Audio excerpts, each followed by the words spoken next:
ओहद की जंग जीतने के बाद अबू सुफियान फुल कॉन्फिडेंस में आ गया कि अब तो हम इन मुसलमानों को छोड़ेंगे नहीं। तो उन्होंने पूरे अरब से 10,000 लोगों की फौज तैयार करना शुरू कर दी। 10,000। पता है 10,000 कितने थे? पूरे मदीना की आबादी, बड़े बच्चे औरतें बूढ़े सब मिला के भी 10,000 की टोटल आबादी नहीं थी मदीना की। काफिरों की इन तैयारियों का जब रसूलुल्लाह सल्लल्लाहु अलैहि वसल्लम को पता चला तो उन्होंने जल्दी एक मीटिंग बुलाई जिसमें सबको पता था कि लड़ाई तो इम्पॉसिबल है, कुछ और ही करना पड़ेगा। इस मीटिंग में एक फॉरेन नेशनल सलमान फारसी भी बैठे हुए थे। उन्होंने एडवाइस दी कि देखो, मदीना वैसे भी तीनों तरफ से पहाड़ों की वजह से सेफ है, हमें सिर्फ एक साइड को सिक्योर करना है और वो है मदीना की नॉर्दर्न साइड। और मदीना के अंदर जो यहूदी हैं तो वो तो हमारे दोस्त हैं, हमें उनसे कोई मसला नहीं है। तो अगर हम सिर्फ इस एक साइड पर एक ट्रेंच या खंदक बना लें तो तब हो सकता है कि लड़ाई का हमारे पास कोई चांस हो।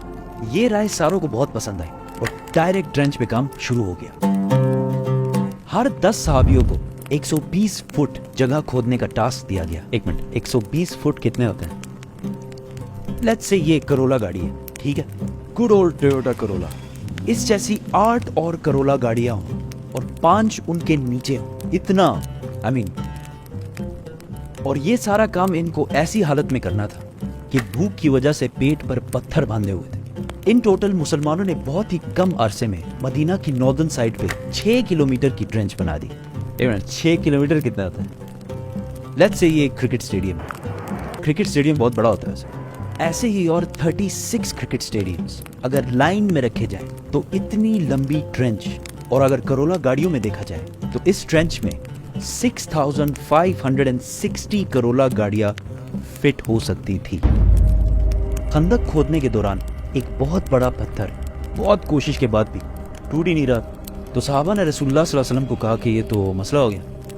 रसूलुल्लाह सल्लल्लाहु अलैहि वसल्लम ने एक कुल्हाड़ी उठाई और उस पत्थर को जोर से मारा और कहा, शाम, सीरिया मेरा है और उसके पैलेसेस को मैं अभी इस वक्त अपने सामने देख रहा हूँ। और फिर दोबारा उस पत्थर को मारा और कहा, ईरान भी मेरा है, मैं इस वक्त ईरान के पैलेसेस को अपने सामने देख रहा हूँ। और फिर तीसरी बार जोर से मारा और वो पत्थर छोटे छोटे पीसेस में टूट गया। और रसूलुल्लाह सल्लल्लाहु अलैहि वसल्लम ने फरमाया कि यमन के पैलेसेस की चाबियां मेरे हाथ में दी गई हैं। वहां खड़े सारे सहाबी हैरान हो गए क्योंकि उन्होंने अपने सामने एक मिरेकल देखा था। लेकिन ईरान, शाम, यमन, ये तो सुपर पावर्स हैं, ये कैसे हमें मिलेंगे? लेकिन आज हमें पता है कि ईरान, शाम और यमन तो क्या, ये पूरा इलाका उनका है। वहां खड़े सारे मुनाफिकीन हंसने लगे कि यार ये खाने को कुछ है नहीं, पेट पर पत्थर बांधे हुए और सामने 10,000 की फौज इनको मारने के लिए आ रही है और ये लोग ईरान, शाम और यमन को फतह कर रहे हैं। I mean, hilarious people यार।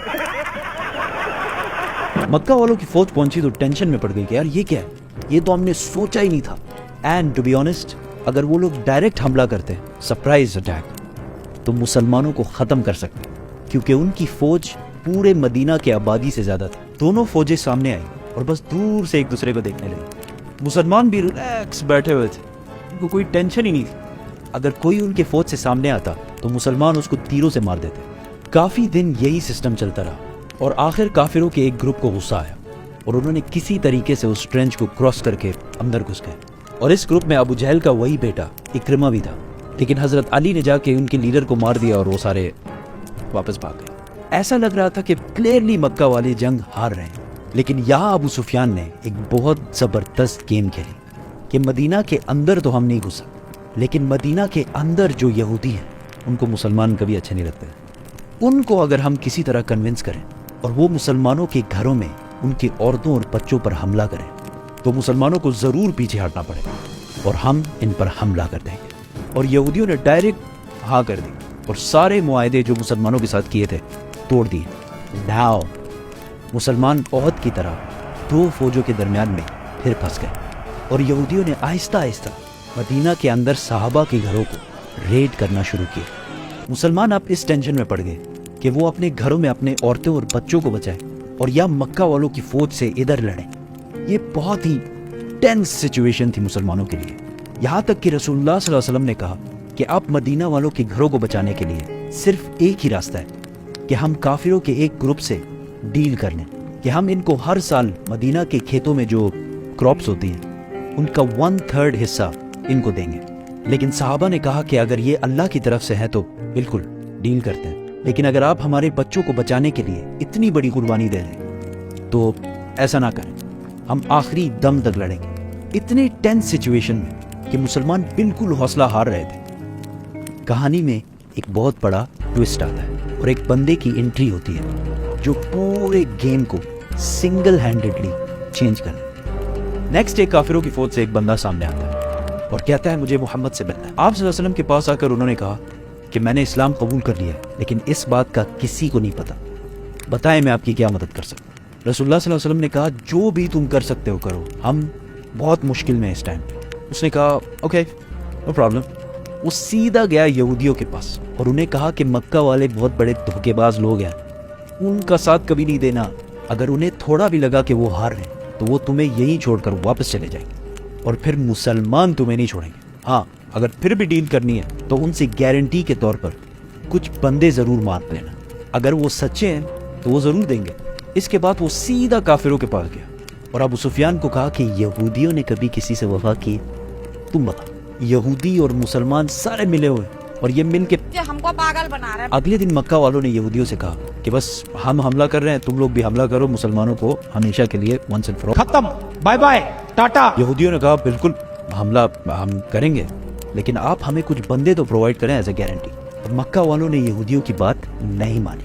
یہودیوں کو جب پتا چلا کہ انہوں نے کوئی بھی بندہ حوالہ نہیں کیا تو انہوں نے بھی کہا کہ ہمارے ساتھ دھوکہ کر رہے ہیں, اور اس طرح یہودیوں اور مکہ والوں کی الائنس ٹوٹ گئی اور مسلمان دوبارہ گیم میں واپس آ گئے, کیونکہ اب ان کا دشمن صرف ان کے سامنے کھڑا تھا اور مدینہ کے اندر سے سارے خطرے ختم ہو گئے. 1 مہینے تک مدینہ کے باہر صرف کھڑے رہنے سے مکہ والوں کی موٹیویشن بالکل زیرو ہو گئی. اینڈ ٹو ٹاپ دیٹ, ایک دن ایک بہت تیز ڈیزرٹ سٹارم نے مکہ والوں کا سارا سامان, ٹینٹس, برتن, بستر, وٹ ایور, سارا کچھ اکھاڑ کر رکھ دیا اور وہ سارے بھاگ کر واپس چلے گئے. جیسے ہی مکہ والے واپس گئے مسلمانوں نے اپنی اٹینشن یہودیوں کی طرف کی. رسول اللہ صلی اللہ علیہ وسلم جب مدینہ ہجرت کر کے آئے تھے تو انہوں نے یہودیوں کے ساتھ ایک کانسٹیٹیوشن بنایا تھا کہ یہودی اپنے قانون اور لاز سے رہیں گے اور مسلمان اپنے قانون سے رہیں گے. اور یہودیوں کے قانون میں ایسی غداری کی جو انہوں نے کی تھی, صرف ایک ہی سزا تھی کہ ساروں کے سر کاٹے جائیں. یہودیوں کے لیڈر نے اپنے لوگوں کو ایک مشورہ دیا کہ ہم ایسا کرتے ہیں کہ اپنے عورتوں اور بچوں کو خود قتل کرتے ہیں اور پھر مسلمانوں سے آخری دم تک لڑتے ہیں. لیکن کسی نے بھی اس کی بات نہیں مانی. رسول اللہ صلی اللہ علیہ وسلم نے سعد بن معاذ کو فیصلہ کرنے کا حکم دیا. سعد بن معاذ نے فیصلہ کیا کہ ان کے بچوں اور عورتوں کو رہنے دیا جائے اور ان کے مردوں کے سر کاٹ دیے جائیں. یہودیوں کے قانون کے حساب سے یہ ایک کم درجے کی سزا ان کو دی گئی تھی. اس کے بعد پورے عرب کو سمجھ آ گئی کہ مسلمانوں کے ساتھ اب اور کچھ بھی نہیں ہو سکتا, اور مسلمان پہلی بار ایک فری اور سٹرونگ کنٹری بننے لگے, اور محمد صلی اللہ علیہ وسلم ایک سٹرونگ بادشاہ.